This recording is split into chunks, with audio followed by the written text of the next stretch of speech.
All right. Welcome to another edition of Vegas Badboyz of Podcasting. I am DJ Impact, and I got Sin City Steve here with me, and it's just us two for you guys. Really quick, sir, if Yeah. you would, can you just verify that we are actually recording? All right, hold on.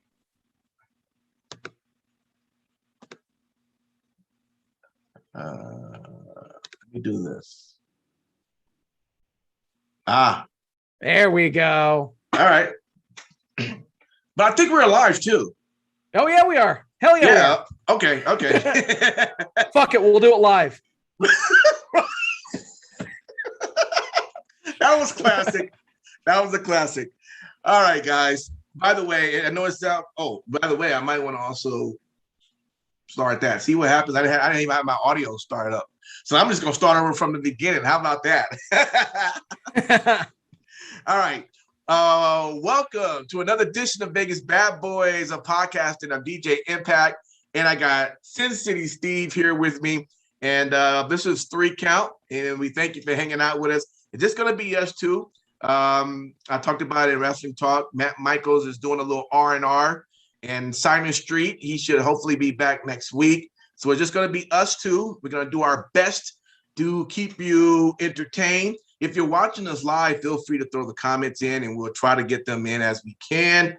If you're listening to us, thank you for downloading the podcast. That's exactly what we need to keep us going. So hopefully you will enjoy that. 3 Count is really just going through the, I guess you could say, the dirt sheets, or going online, searching for stories that that sounds like it would be something worth talking about. And we pull them, and then we prepare them for you, and then we talk about it. And perfect example will be our first count tonight from WrestlingHeadlines.com. And it is titled, Tommy Dreamer and Ric Flair Trend Over Dark Side of the Ring, full, quote, plane ride from hell, end quote, episode release. So long title there. I'm just going to try to summarize a lot of this, Sin City, instead of just reading, because it's pretty long. But the bottom line is, Dark Side of the Ring, which I have yet to watch really a lot of episodes. I one day I'm just going to have to sit in this binge hours of, because I think they're up to like 5 seasons now, right? You definitely need to. Yeah, and the things they expose is just amazing. But apparently, this one that they just did has really just been another shocker. And apparently, this is about the plane ride from hell, as it is called. So apparently, I guess you had WWE talent that was flying over from Europe during the show. And this was back in, I guess, the 90s, I'm assuming. 2004. 2002, excuse me. 2002. Okay, thank you. And you had Ric Flair, who was on the flight. You had that's why it's good for me to just read it all, because it's like, it says you also have Kurt Hennig, Scott Hall. Looked like there was a few others that was also on that particular flight. But nevertheless, Ric Flair was on this, which is the main topic of that. And apparently the drinks were flowing, and it started to get really uncomfortable on this flight. Ric Flair apparently had on this robe. Underneath this robe, he had nothing on. And he pretty much opened his robe.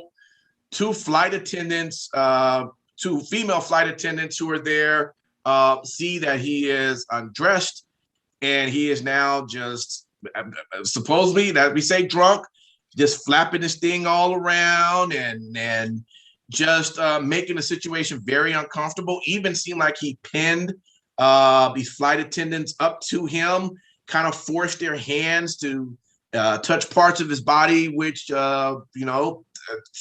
should not have happened. So all of this happened on this particular flight. No one seemed to have said anything about it. It happened, And I guess at some point this was going to come out, but from what it says, I guess WWE, I guess reached out to these individuals and to pay them off pretty much to not say anything. And apparently this was something that was accepted.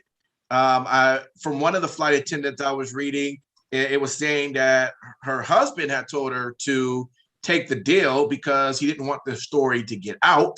Probably didn't want a lot of heat on them, but she felt that this should have been something that should have been exposed, so that the right circumstances would have taken place.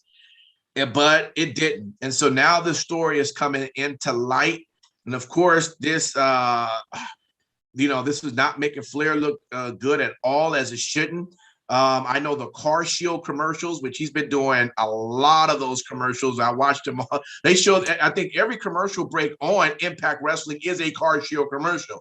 Yeah. So, I mean, he's on them all the time. Well, apparently that's on pause.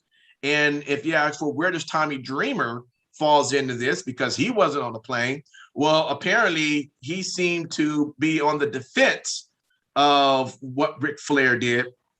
In fact, I'll see if I can find the exact quote for what he said. Right here, Tommy Dreamer. It says he could move his hips, twirl it, and so his well-endowed penis spins around like a helicopter. Dreamer said. So hey, he's the nature boy for a reason. He's got a hammer on him. Ric Flair's not going to try to impose by force any sexual stuff onto anybody. He's just flaunting, styling, and profiling, doing the Ric Flair stuff where everybody's going to laugh about it. But obviously, someone took offense to it. So that was his comments to that. And because of that, Impact Wrestling has now have suspended Tommy Dreamer and definitely at this moment. So Sin City, a lot's going on here. A lot was exposed. Man. Yeah, no shit, a lot was exposed. Yeah, and you know what? Listen, by the way, let's be fair here. Flair has many times denied this story. So, of course, it's his word versus their word and so many other things. So, who knows? Only thing I can tell you is I don't know Flair, but I have been at hotels where Flair has been at, and I know I've seen him get lit. That doesn't mean anything. People do get lit, but I've seen him get toe up. And, listen, I tell you this. I've never been a person who I guess I'm always the joke of the town because people know I don't really drink. I get girly drinks. If you go somewhere, I always say, hey, can I get a virgin daiquiri? Because I like the taste of, I like sugary drinks, but I don't, for alcohol, I'm just not necessarily a big fan. I'll have one every now and then, but I've never got to the point where people who really do get intoxicated, nothing about it, nothing bad. I'm just saying that's something I don't do. But I hear the stories on what happens when you do. And there's a possibility that this story sounds like it could have happened. And Sin City Steve, first off, if you don't know the story, you definitely shouldn't be trying to defend, which is what Tommy Dreamer did. But, if you're Ric Flair, if you know this story is true, I mean, what do you do? I mean, this whole, if you're saying it didn't happen, how do you go about trying to clear your name? I mean, apparently this story's been out there for years. Oh, yeah. know, and now it's being exposed. Yeah, go ahead, man. No, what's your take on this? So without, before I saw the show, I didn't know about like all of the crazy shit that happened. Right. There were, Michael Hayes's ponytail got cut off by X-Pac after he was given drugs to drug him and passed out. I guess Dustin Rhodes, got on the overhead mic and started singing love songs to his ex-wife, Terry Runnels at the time. You had Kurt Hennig fuck with Brock Lesnar. There's a sentence for you. Right. He I guess he took a handful of shaving cream and just lathered it up on top of Brock's head and just smacked it and just was just talking all sorts of shit, just fucking with. Wow. Of all people that you're gonna fuck with, Brock He's still Lesnar alive? in 2002. Well, no, he's actually, Kurt Hennig is no longer alive, sir. Oh no, like Kurt. Okay, I'm sorry. Yeah. That's So right. Yeah. but yeah, I guess that those guys fought and actually were pressed up against the emergency release exit door. Oh Lord. Like, yeah, like they were pressing up against the exit door as they were legit, sprawling, grappling with each other. Right. Yeah. Craziness, dude. But yeah, nothing takes the cake like the stories of what Flair did. And for Dreamer to sit there and almost seemingly just pass it off as being like, oh yeah, that's Rick being Rick. Right. Well, I mean, I'm sure that you could have looked at things a little bit differently and obviously had some empathy for somebody that was just forced to touch someone's junk, because that's what happened. I mean, according to what numerous people had to say, including one of the flight attendants herself, it's again, none of us know specifically what happened on that plane, because none of us were there. But because some of the stories, like for example, it talks about Vince McMahon being on that flight, but then there's somebody who someone else who I know who seems to know a little bit more information said Vince wasn't on that flight. Really? Yeah. Because it was mentioned point blank specifically by Jim Ross, but also by the flight attendants themselves, that Vince, Linda, Jim Ross were all seated up in the first class kind of an area, which was at the front of the plane. And there was a divider between that and the back, the back part of the plane where all this shit was going on. Right. But, they didn't know that any of it was going on until, they heard, all of the shit going on. And what was one of the things that really kind of stood out in the episode was that they filled, so the bar cart that they bring, up and down the aisles on a plane that has all the alcohol in it. Right. While they were waiting to take off, while they were at, on the tarmac, they ran out of liquor in the bar cart. Not just once, not just twice. They had to refill that fucking thing 3 times before they took off from the airport. Oh, wow. So you knew that shit was going to get real. Yeah. So it really, it's just, it's a huge change to hear about this shit now compared to how things are, in today's locker rooms and how people conduct themselves today. So John actually brings it up perfectly in the chat. He says, this definitely shows the difference in the old school mentality with the boys outside of the ring versus today's talent. This would not fly with the newer generation of talent.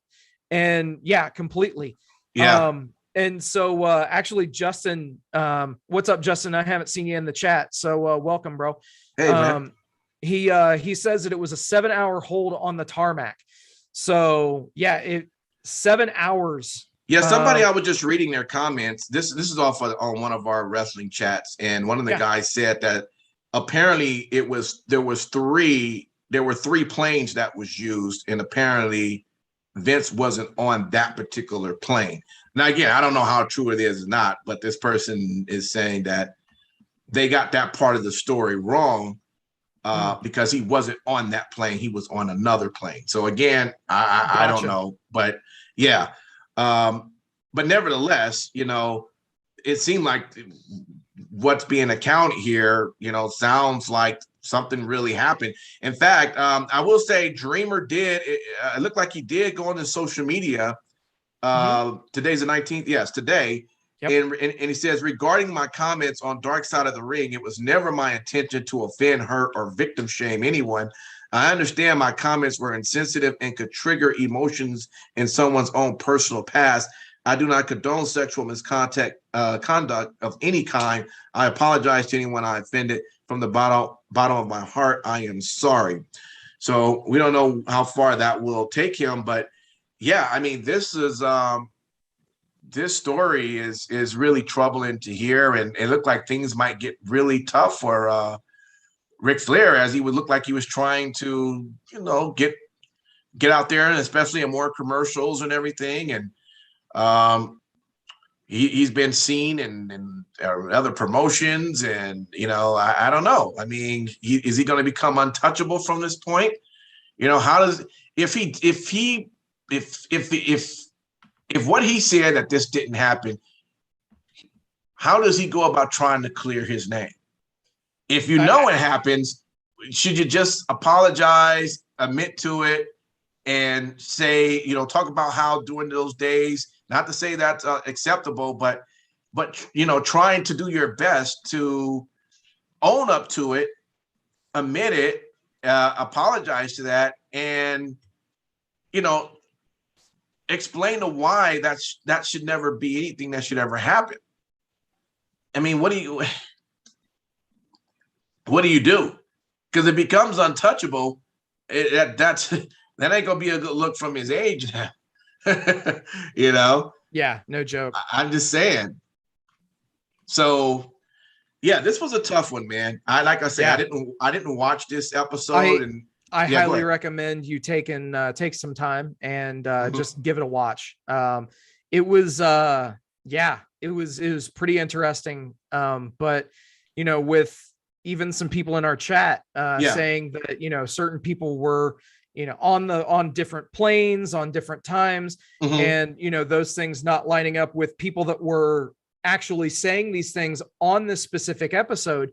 For me, that just screams continuity errors, and maybe they're stringing things from other flights together, right? Yeah. How much of what they're saying can or cannot be trusted.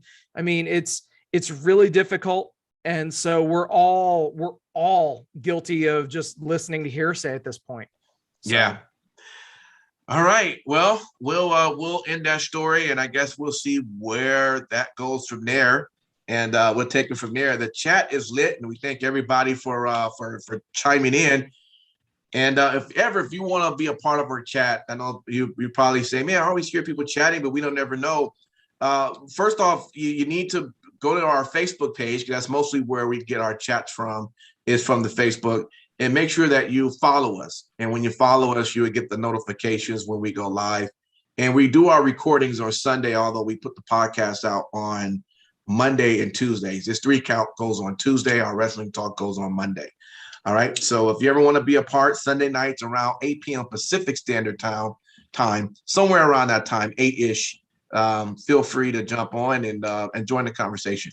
All right. The second count, this is from WrestlingInc.com. Renee, would that be Paquette? Is that how you say her last name? Paquette, yeah. Okay, Paquette thinks Big E's push may be due to AEW, quote, nipping at the heels, end quote, of WWE. So I'm just going to read just a little bit of what this says here. And it talks about, it says, quote, she talks about, it just makes me so happy. I tweeted out that it's cool to see this outpouring of love for somebody like Big E. I've never heard anybody say a bad thing about the dude. It's been, I guess you could call it a slow burn for Big E. You get a huge payoff in him cashing in that Money in the Bank contract and becoming WWE champion.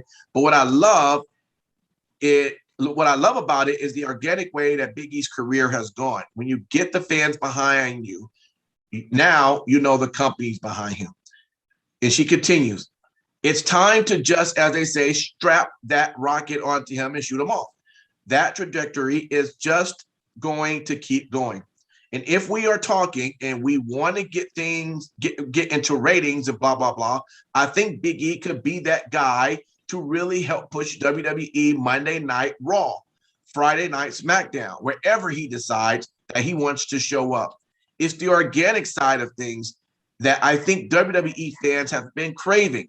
They want that payoff, and they finally got it in Big E, and I couldn't be happier for that dude.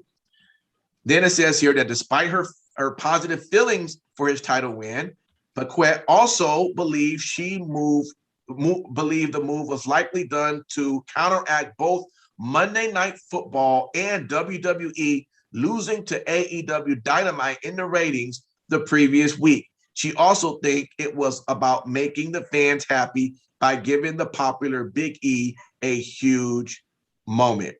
And how that went, the quote went, it says, well, yeah, Paquette answered co-host Bully Ray when asked if ratings contributed to the decision. She said, I think that you could definitely look back and analyze it in that light, especially given the tweet, heads up, I'm going to be cashing in tonight. And we've never seen anybody make that kind of announcement and telegraph exactly when they were going to be cashing in like that, to keep eyes over there and have it be that good feel moment.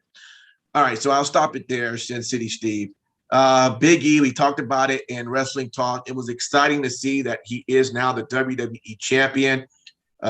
We knew it was going to happen, being that he had the money in the bank briefcase. We just didn't know when that was going to take place until apparently he sent a tweet, which I talked about in the last on Wrestling Talk, that I had no idea he sent that tweet. So I didn't really know when I was watching Raw that he really was going to cash it in till about midpoint of the show when he said, I'm going to cash this in tonight. And I'm like, for real? So what's your take, Sin City? Do you think that they threw this on to him because A, it was time, B, the Monday night football ratings, C, AEW, D, all the above, E, B, and C? I think it is all of the above. And the reasoning behind it is this. So realistically, I just want to take a look, because we've mentioned on this show realistically what ratings matter. Okay. What ratings matter, what demographics matter, and to advertisers and to TV networks. Yes, you can look at total viewers, but the area where this is given the people too many choices there, Impact. Yeah, no. Chat. I know. Everyone failed because the teacher don't know what he's doing. Okay. But yeah, so the most important thing is going to be the viewers that are aged 18 to 49. And the biggest reason behind that is those are the people that are spending the money. Those are the ones that are, buying the most gear associated with the shows that they're watching. Plus, those are going to be the people that have the most influence in their homes.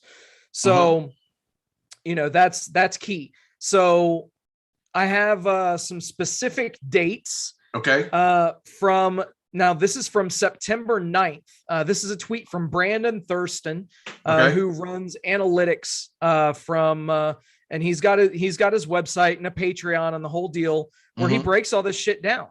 But this was the day after Dynamite on the 8th of September.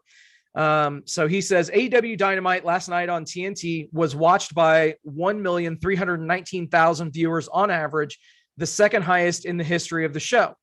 681,000 were aged 18 to 49, a 0.53 rating, edging out Raw this week that finished with 678,000 in the demo.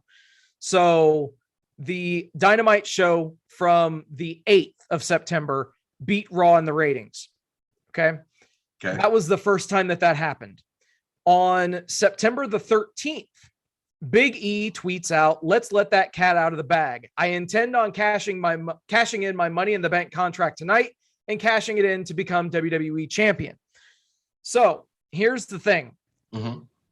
There is no way in hell that anybody, even Vince McMahon, who is consumed fully by his WWE bubble, there's no way that he didn't know that week 1 of the NFL season was that week where Big E cashed in.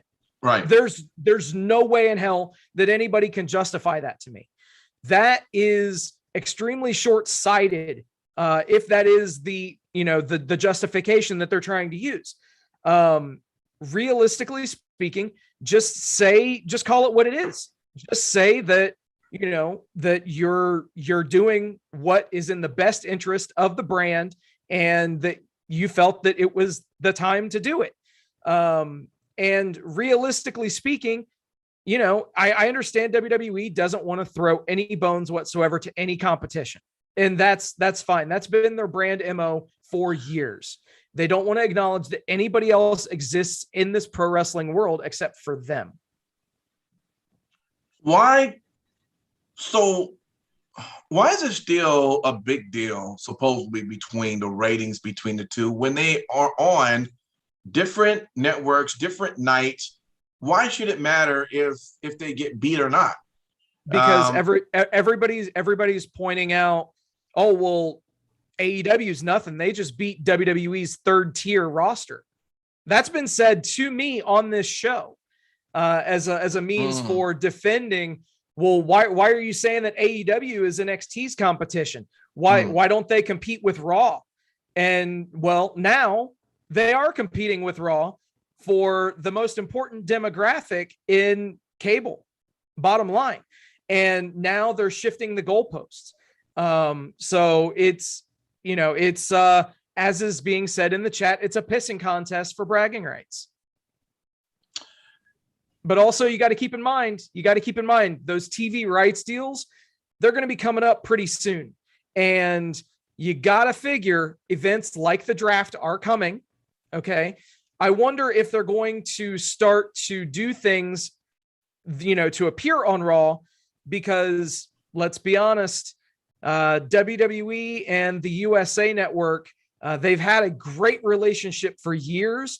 But when NXT started taping episodes, the USA Network themselves actually made comments saying that they didn't pay all the money that they did for a taped show. And if SmackDown is truly the A show, which quite frankly it should be, then why is Raw a second? Why is it a secondary show? USA feels that for over 25 years, 30 years, whatever, that Raw is the biggest show on on the entire pro wrestling universe. Right. And it's one of those things that, I guess that USA, NBC Universal, they didn't get the memo that Broadcast Fox is running SmackDown. That's my guess. Look, I mean, I get that, but and I thought about that from the beginning too, but I guess it should be known that if you're going to probably be on a major network like on Fox, that they are probably going to have a somewhat of an upper hand in that. On the other hand, it's not as if Raw ratings are bad for the USA Network, right? I mean, the ratings could have their ratings are still good. They're nowhere near what they used to be. Right. And in fact, they're hemorrhaging viewers year over year. But you still have that core group of people, that 2 million-ish viewer base that is going to tune into Monday Night Raw every week, 8 p.m. They've got their lives mapped around it, because quite frankly, with a 3-hour wrestling show, you kind of have to do that. So does this win that Big E has this, hearing this story, does this diminish him in any way? Just to hear, we're going to give you the belt because, apparently we are we need to battle up against. I mean, I guess it could actually be a compliment as well if you want to look at it that way. But then either way, it looks like that's putting a lot on on Biggie to help them get out of this trouble. If that's the reason, if these are the reasons that AEW numbers and the NFL to get out of that, I mean, that's a lot to put on Biggie. I believe he could do it, but I don't know. I mean, I don't know how you look at that. I mean, yeah, I mean, it's definitely, you know, the thing that I can tell you is WWE, they love to run focus groups.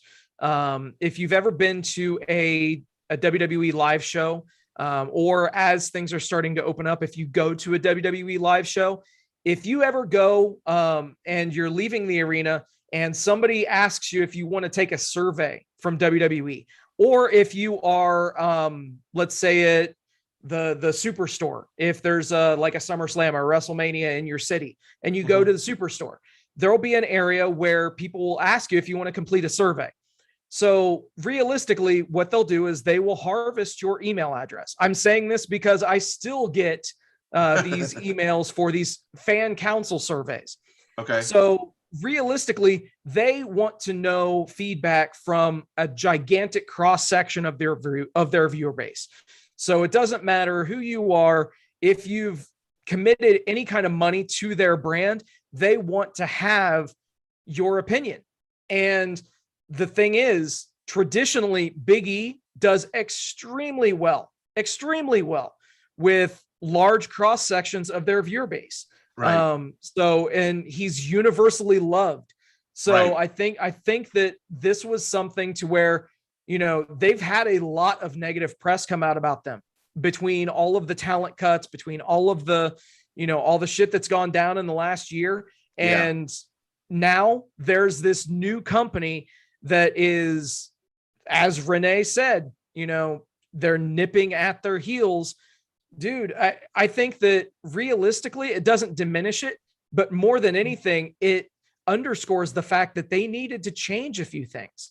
And, you know, whether it's the change that they're making to NXT 2.0, whether they're making the change to get a babyface champion so that people can rally behind him because there are now fans that are showing up to these buildings. Whatever your case might be, I think that last thing that I just mentioned plays in more than a lot. I think that, you know, it was actually mentioned in the chat by Justin. You know, the Big E push should have come over a year ago.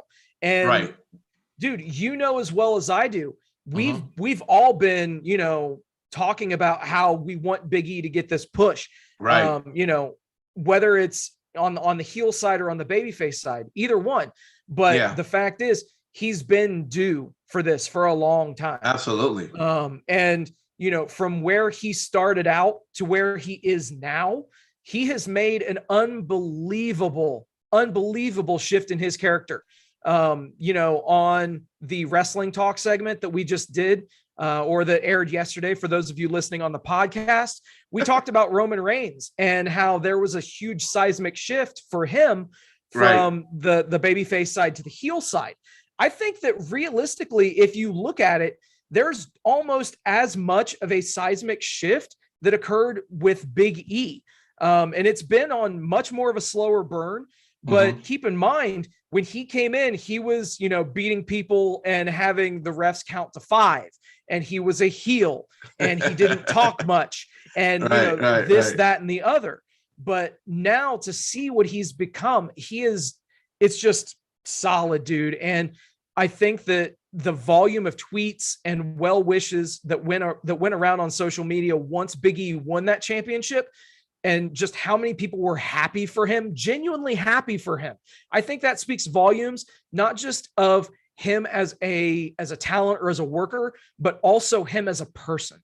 And that is amazing to see. Absolutely. And once again, man, the chats are lighting up, getting them in. So we appreciate that. We'll go over to our third topic. And this, I guess, will be guess this would be more WWE beatdown. So when we do the next 3 count a week or two, we're gonna have a AEW beatdown. I'm gonna find a lot of AEW topics. We're just gonna shit all over them. Hosted by Matt Michaels. You let me know when that happens, and I'll have a sick day, because you have to be here because you're the host. Right. But I mean, we have our two other WWE stands just not happen to be on the show when we're talking shit about WWE. Right, okay. Right. Yeah, exactly. All right, this one is from AIPTcomics.com. So listen, it's weird how I find some of these. I go, what the heck? But whatever. Apparently, this is what he writes. Pro wrestling should be simple. Give the fans what they want. In a predetermined sport, fan satisfaction should be priority number one. Why is it such a struggle in WWE? So, of course, he breaks down his points and he goes over and over into them. But I'm just going to kind of start from the point I'm sure Sin City Steve would like, and then to the end, and then we'll break down a little bit earlier on what he mentioned.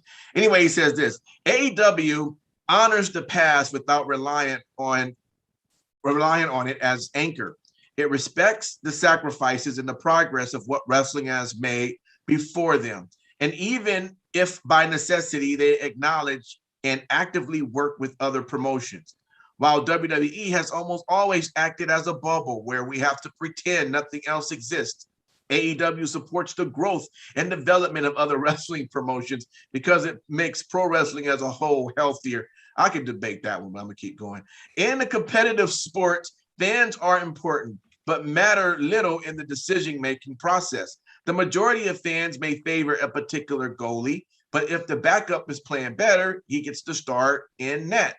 No-brainer. In pro wrestling, fans are the only aspect that truly matter because the drama is fictional.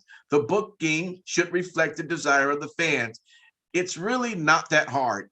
For so long, WWE has went against the grain, ignoring or gaslighting their fans into thinking what they're getting is actually what they really wanted all along. It's counterintuitive and just plain dumb. Batista was right. Give me what I want. And AEW is doing that. Well, he's definitely kissing the ring, Sin City, and he has a lot of pointers as to why he says a lot of that. And if you decide you want to mention anything in that article, that's fine. But let me just question this: should a company really just give the fans what they want all the time? No. Why is it? Yeah. All the time, no. If Tony Khan gives you everything you guys want, how's that going to make wrestling exciting? It's not. and that's the thing. But yeah. So ultimately what it comes down to is realistically the makeup of WWE versus AEW, because this article has positioned it, using those specific terms. Right. And, just no gray area between the two. Yeah. I think that, there are times where you don't pull the trigger and you don't give the fans what they want. But in the end, you better make damn sure that they get what they want if they have an alternative. Because if they have an alternative and you're just, feeding them shit, then they're just eventually going to say, all right, well, I'm tired of eating shit, so I'm going to go over here and I'm actually going to eat food. So it's one of those things that I personally don't feel like AEW insults my intelligence when I watch it. And quite frankly, I do let them slide with a little bit more than I do WWE. And the reason for that is my intelligence usually gets insulted at some point whenever I'm watching WWE. It happens. And we can sit here and we can say, oh, well, the product's not for us, blah, blah, blah. And I get that. And I understand that. But at the end of the day, you better give me something. You better give me some sort of justification for something. Don't just sit there and bury people over and over and give no sign of hope. I think that let me ask you. So it's very counterintuitive. When a decision is being made on who they want to push, I'm assuming from a business reasoning, they're looking at the type of money that I guess maybe they would bring in. They would bring in people to the shows. What type of shirts and different things like that would they sell? How much are they going to be bringing in as a champion? I'm guessing that's maybe what some of the decisions are going to come from. And I don't know. But the question would be, and sometimes you wonder this. So you create a situation where now you give Cesaro the WWE championship. You give Shinsuke the WWE championship. Are they not only going to bring people to the show, but are people going to go out and buy their merchandise? Is what that comes down to. It all depends on how they were buying it before, when you gave them any kind of hope of a push. I think that realistically, you have to be able to call an audible from time to time, just like what WWE did with the Big E title win. That was, I guarantee that was not their plan. At least not yet. They may have wanted to pull the trigger, in a couple of months or something of that nature. Right. But I think that it was just the perfect storm, and they felt that they had to make that move. Now, the thing is, when are they going to understand that they have to make that move? It's very telling that, oh, well, how many times have we heard the story? And the article even talks about it, how Vince McMahon writes the show for an audience of one. Right. He only factors in what he wants to see. And that realistically is because there's not been another alternative in town. There's not been another game in town in the last 20 plus years. So but listen, if you're getting tired of watching or being a part of something that's made for the eyes of one, then why even still watch it? Is what I'm saying. Stockholm syndrome. No, it's something that there are some people that they map out their time. Even still, they'll watch Raw just because it's 8:00 and I'm at home. Mm-hmm. They'll watch Raw because I've watched it for 30 years. I might as well see what's going on.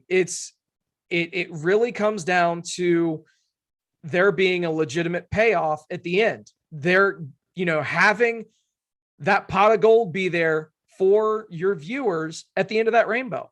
That's what the key is.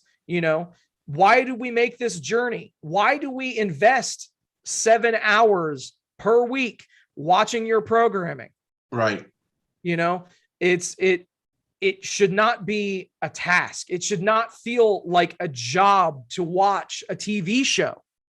But sometimes that's what watching Raw feels like, is, hey, this is, nothing's resonating with me with this show. And, I do talk about it from time to time. And I think that those days hopefully are behind us, because where there's smoke, there's fire. These things are getting out that people aren't exactly viewing Raw with as much favorability as what they have in the past. It's one of those things. How many times have we had people that get over on their own that Vince or whoever is on, behind creative, they pump the brakes on that person? Great case in point, Zack fucking Ryder. There's a guy who got over, had a YouTube channel before anybody else did anything with Twitch or YouTube or anything. Yeah. There was a guy who was creating his own content. This was before BTE was a thing, obviously, but he started pro wrestlers having an online personality on a social media account that might be an extension to their on-screen character, or it Yeah. might be a little bit of an offshoot. But it's how many times did we see those guys get their fire snuffed out But and when you told, you mentioned, can't do this? when you mentioned though, and we're going back to the chat because you did mention Ryder, and John makes a good point there. He said to play devil's advocate, how many times has WWE given in to what the fans want and it didn't move the needle? And he says Zack Ryder with the U.S. title, and that goes back to what I was saying. You have countless people who finally they get that title, they get that shot, whatever that is, and then what? You know, At that point, it has to be on that particular person. You're being given the ball. What you do with it is up to you. And quite frankly, it could have been the gimmick. It could have been that he didn't have the creative freedom to do what he wanted. But I agree. Zack Ryder as US champ did not move the needle. Now, I don't necessarily know how much needle moving can happen from a secondary champion. Typically, when we talk about people that move the needle, we're talking about somebody that holds the main championship on a brand, like a Roman Reigns, like a Big E now. I think that we actually might start to see just how popular Big E is as we maybe start to see more fans come back to Raw. That's the best case scenario is now you have a baby face with the title. Now let's see how many people come back to watching the product, if any, and if it moves any needles. Well, it seemed like with you AEW fans, it looked like you guys are just like so done with WWE. There's just not coming back for nothing. I don't want to see what's going on. I don't care. I'll just read about it. I'm done with WWE. It seems like that you guys are maybe more becoming closed within your own world than maybe WWE fans, which, taking a look over at AEW going, oh, okay, I see what they're doing, but it would be nice. That's the reason why I just necessarily don't care for this so-called beef or this, we're having this competition.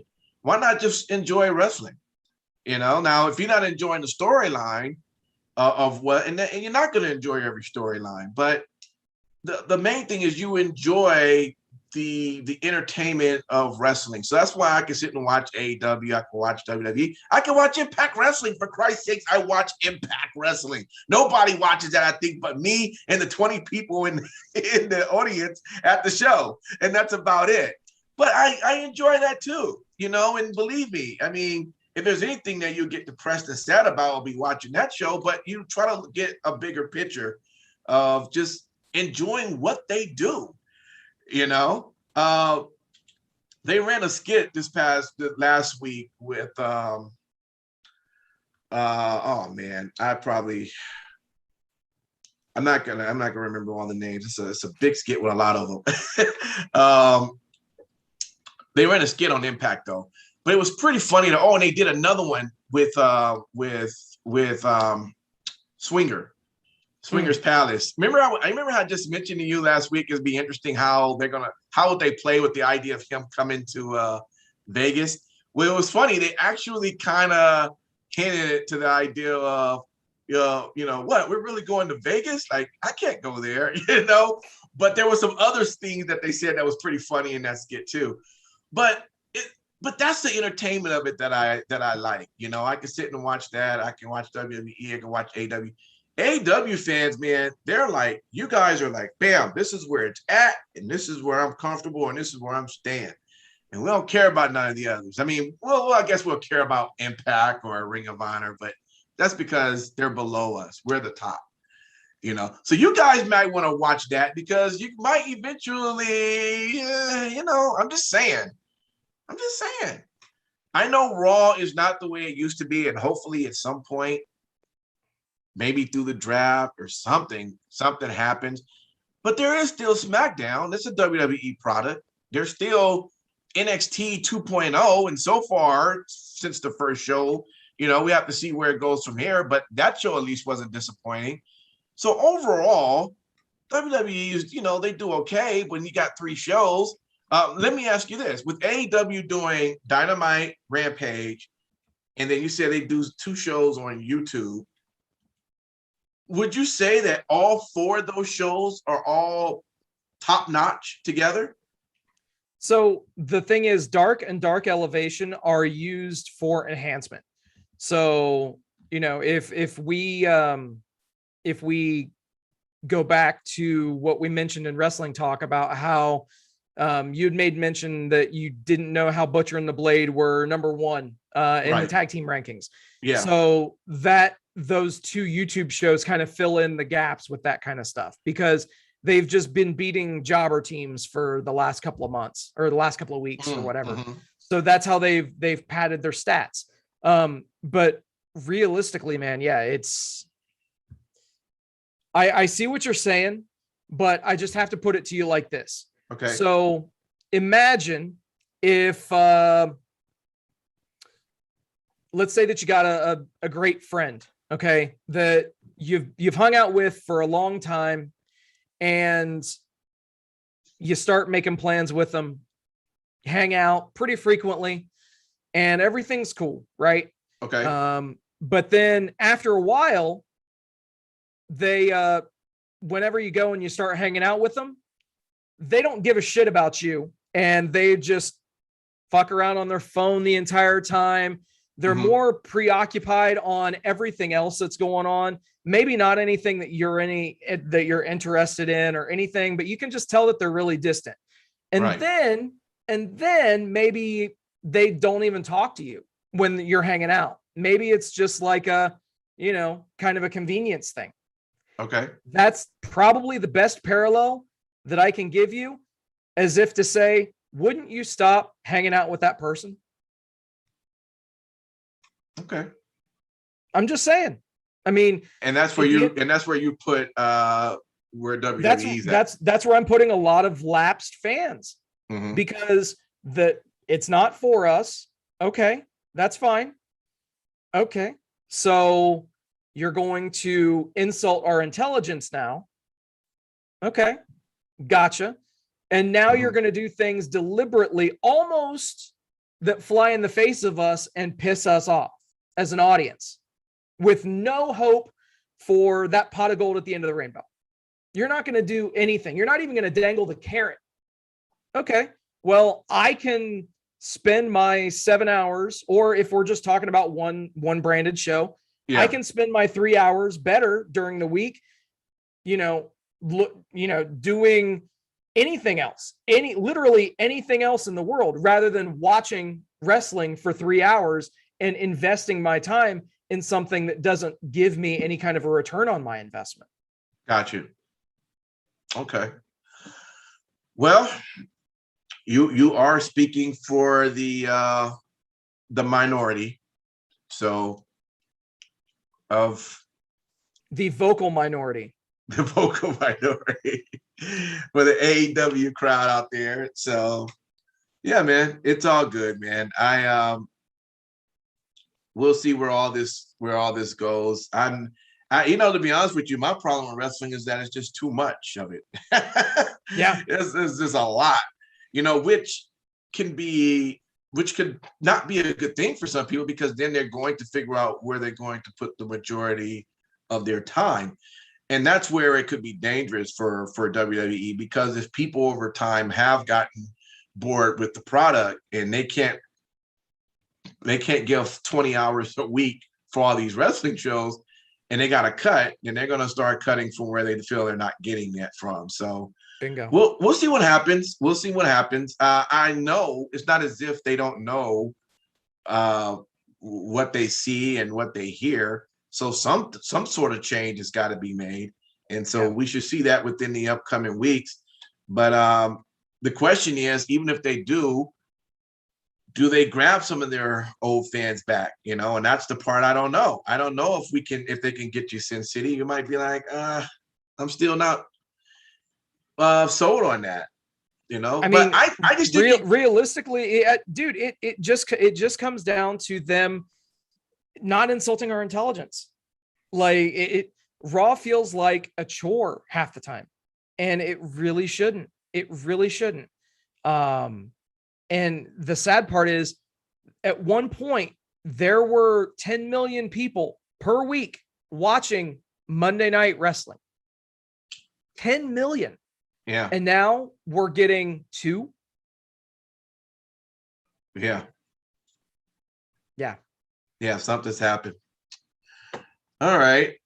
The chats are going crazy here. Shout out to Jade. It's good to see you. How are you?